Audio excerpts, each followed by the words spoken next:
Want to support the channel and stay safe online? Use my special affiliate link below to sign up for NordVPN. Right, again, let's start with our circle. Jump into our front view. Place the center of our circle. Type 0 on your command line. And for the size of it, I'm going to make a finger rail of the size of 15.4 millimeter. Now I'm going to offset this circle to a distance of 2.2 millimeter. Alright, now I'm going to need a gem, and for this video I'm going to import and use an oval gem. Click on import, and I'm going to resize these gems using my box edit tab.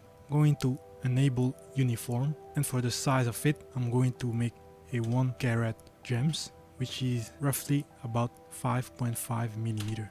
Once it is done, I'm simply going to move this gem to this position. So now I'm going to design a bridge by simply selecting our finger rail and do an offset command once again. And for the distance of it, let's try 1.8 or even lower, 1.7, maybe 1.6, 1.5. Press enter and left click on your canvas.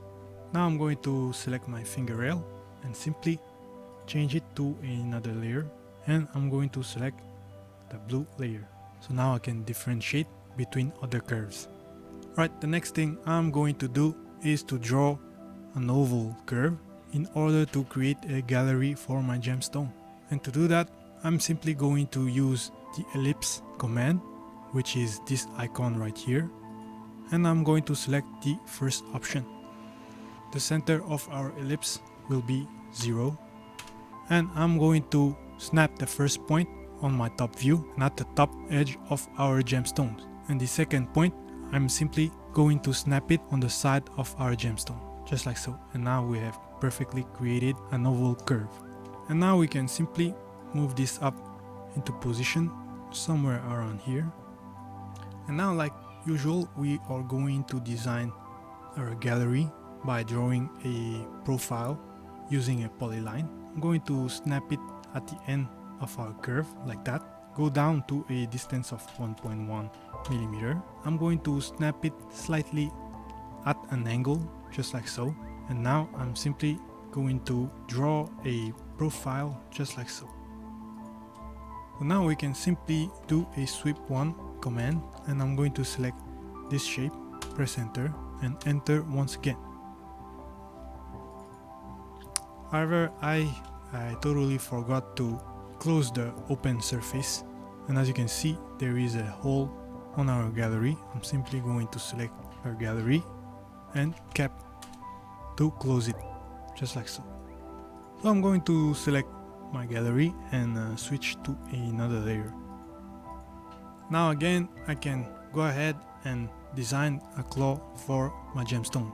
I'm going to use the control point curve, snap it somewhere around here, and simply make 4 points, just like so. Once it is done, I can simply select the curve that I made, and I'm going to use the rotate command. Select the copy option, equals yes. Center of rotation will be 0. First reference point will be this axis, and I'm simply going to snap it on this facet of the gem. So here is the new curve that we made. I'm going to select it and run a pipe command. Select the diameter option, and for the diameter I'm going to make some claw at the size of 1.1 millimeter. Press enter and enter once again. Now I can refine the position of my claw by simply using my first curve that I made, and because my record history is on, I'm going to select the control points and simply move it to the position that I want.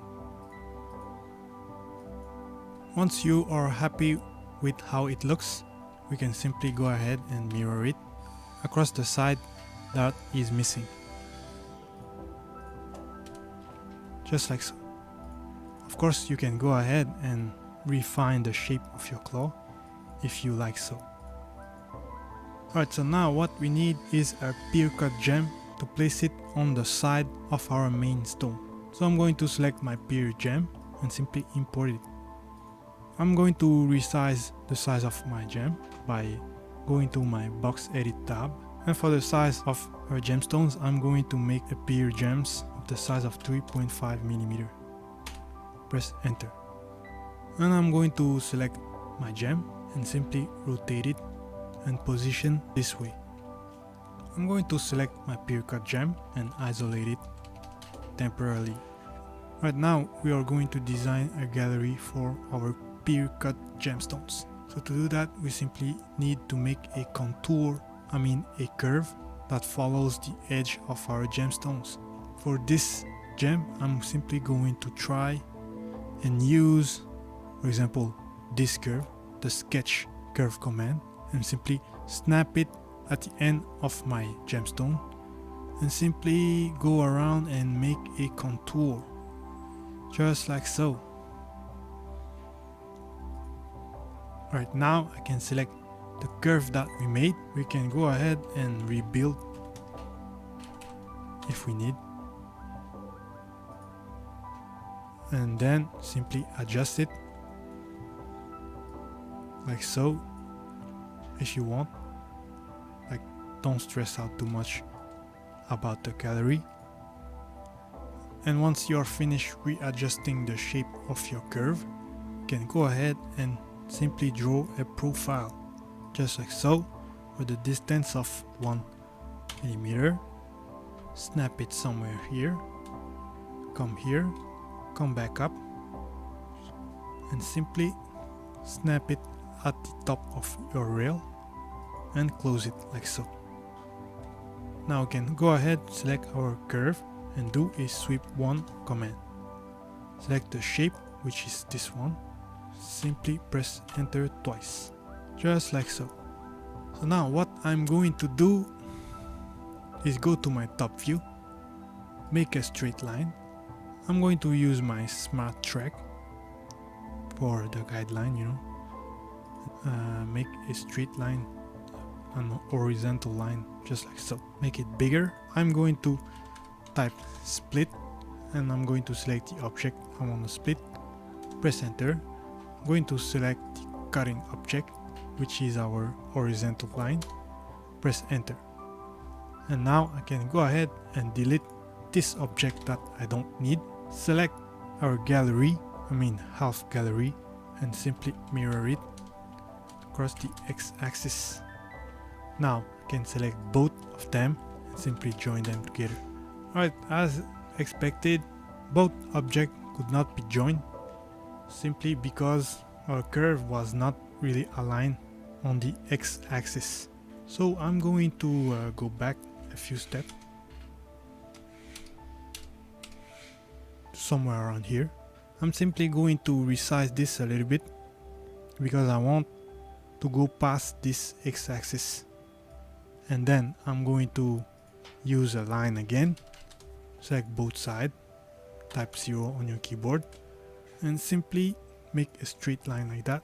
Now run the split command once again. Select the object, press enter, the cutting object, which is our curve. Press enter once again.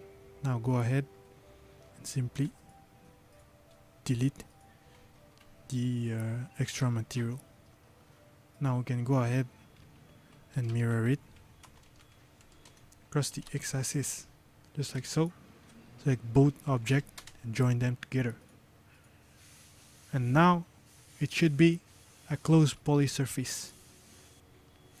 I'm going to delete this curve because we don't need it. And if you want to refine it, you can go ahead. Of course, I'm going to make it slightly bigger like that. Move it down a little bit. Scale it if you need. Right, now let's show everything back by typing show on your command, and we can move this into position. I'm going to place it somewhere around here, and now I can rotate it, simply eyeballing it. and place it near my main gallery, which is like that. Maybe I'm going to rotate a little bit more, like so. Now let's go ahead and draw shape of our claw for our side stone. I'm simply going to use a polyline and start from the middle, somewhere around here, and again draw 4 control points, something like that. Now I'm going to use my control point, this one, and this one, and simply move it to the side, somewhere around here. Once you have a result that you like, simply go ahead and pipe this curve to a diameter of 1 millimeter and double press enter, just like so. Of course guys, you can go ahead and play around a little bit, readjust to the position that you want. Once we are happy with how it looks, we can go ahead and simply mirror it across the x-axis, just like so.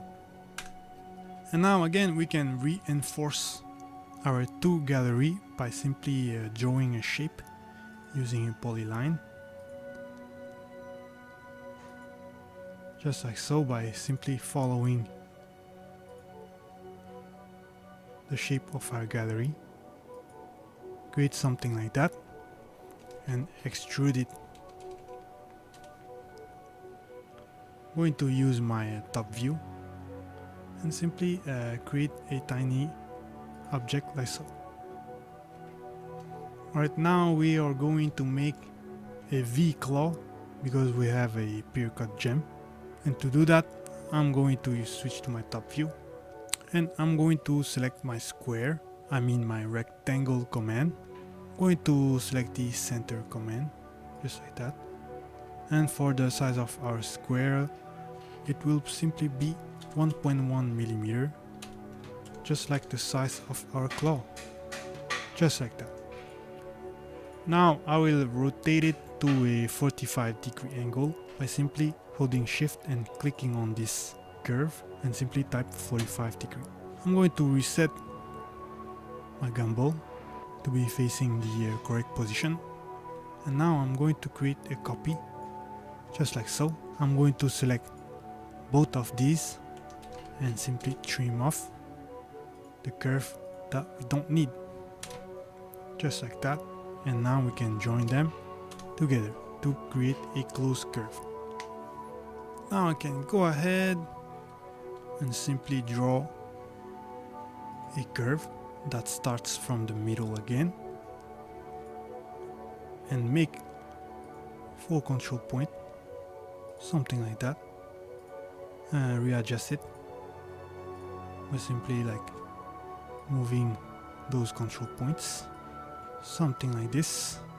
Now I can simply select the rectangle shape that we made and simply move it and snap it at the middle.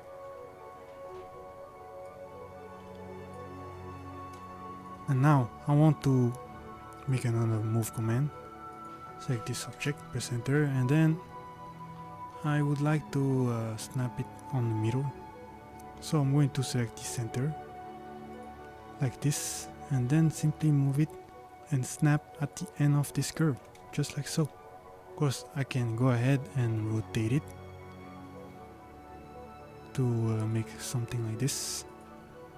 Alright, before moving forward, let me readjust the shape of this curve, and I'm going to isolate those curves because I don't want the shape of my claw to be this shape. I want to start from a circle and then to finish off like this shape. So I'm going to select this curve and run a pipe command with a diameter of 1 millimeter. Press double enter once again. So now what I want is simply this curve, this round curve. So I'm going to type depth edge on my command line and simply select this edge and press enter. Now I can go ahead and delete this pipe because we don't need it. Alright, now we can go ahead and make a sweep 1. Going to select my rail and simply select the shape that we need, press enter, and we are going to make sure that those arrows are facing the same direction, press enter, and now we can select global shape blending to have like a smoother effect if you want, like it's up to you, and simply press OK. Now let's show everything back like that, and now we can go ahead and modify our claw. Right, once we are done, we can of course like cap this object like so, and I'm going to select all of this object along with this small object on the middle like that right there, all my claw that I made, and simply mirror it across the y-axis just like so. Right, now we have our stone and gallery and claw made. It's time to design our ring. I'm going to use a polyline, zoom in a little bit, going to snap my first point somewhere around here, and then I'm going to press tab to constrain this to make a straight line like so, just to use it as a guideline, because I'm going to draw another line which will be vertical by simply holding shift and then draw a straight line like so. Now I'm going to run a blend curve command and simply select this vertical guideline that we made along with my outside finger rail. Now I'm going to reposition this point, place it down here, and also I'm going to flip this curve, and I'm going to do the same with the second point by simply flipping it on the inside just like so, and then press OK. Now I can go ahead and delete this little vertical guideline. I'm going to select my curve that I just made and mirror it across the y-axis, and now I can select this curve and run a trim command and simply delete the inner curve in between the two curves that we made and press enter. Then I'm going to join them together. So now what we can do is select this curve, and we can of course like always rebuild those control points, and for this curve I'm going to rebuild it at 21 or even lower, you know, you can play around a little bit. Now I have like kind of rebuilded the shape of our outside finger rail and simply make it like a little bit smoother. I can go ahead and design a profile. I'm going to jump into my right viewport. I'm going to use the arc command, and I'm going to place the first point at the bottom of our outside rail, and for the distance I'm going to go for 2.35 millimeter. Press enter, and then I'm simply going to make a curved curve just like so. Now I'm going to select my curve and then move it into position just like so. Now I'm going to move this curve and simply place it somewhere around here, and then I'm going to use the move command, snap at the bottom of our curve to place at the end of our outside finger rail. Now I can rotate this curve to be aligned with our guideline that we made earlier, just like so. And now I can simply take this curve that we made and mirror it across the y-axis. Now what we are going to do is to perform a sweep 1 command. Select my outside finger rail and select the shape that we just made. Press enter and simply click on OK, just like so. Now we have made the shape of our shank. Now we have to close it. However, the problem with this shank is that we cannot loft this shape because the way that the top is aligned, which is not like perfectly horizontal and it is slightly at an angle, we cannot use the loft command. However, we have created earlier this guideline, and instead of using the loft command, we can use the extrude curve and simply going to extrude this curve on both sides and align it with my finger rail with my shank, just like so. And now we can simply select both object and simply trim off the extra material that we don't need. Now I'm going to select this object and mirror it across the y-axis, just like so. Now I'm going to select all of this object and join them together, just like so. Once we have joined them together, we can simply loft this edge here along with this edge and press OK. And now we have created a nice plane surface, and then I'm simply going to join them together and cap it, just like so. So first of all, let me select our shank and switch to another layer so we can see better, just like so. So what we can do right now is run a wire cut. I'm going to select my cutting curve, which is my finger rail, press enter and then press enter once again. Now I can go ahead and simply delete the extra materials that we don't need. Alright, so now what we can do, we are going to make a cut on this part right here.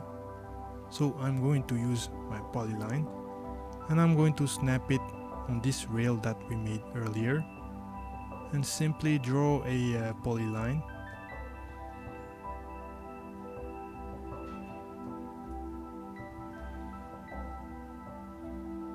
Like so. And I'm going to finesse a little bit the shape of this line to be something like that. And now I can mirror this across the y-axis. Select those three curves and I'm going to trim off this part that we don't need. Press enter and join them together. Once I have my curve made, I can do a wire cut command once again. Select our cutting curve, press enter and press enter once again. Now let's go ahead and delete this part that we don't need, just like so. So the next step is fillet edge. Those edges that are inside, simply type fillet edge on your command with a radius of 0.6 millimeter. Select this curve along with the opposite curve, press enter twice, just like so. Let's try to do the same on the outside, and let's try 0.6, and it is working perfectly. So right now what I want to do is go to my front view and use a line, and I'm going to snap it at this little like corner right here, and make a straight line like so. I'm going to select this curve and mirror it across the y-axis, and I'm going to select my shank and run a split command select these two curves as a splitting curve, and I'm going to delete one side and only left like this object.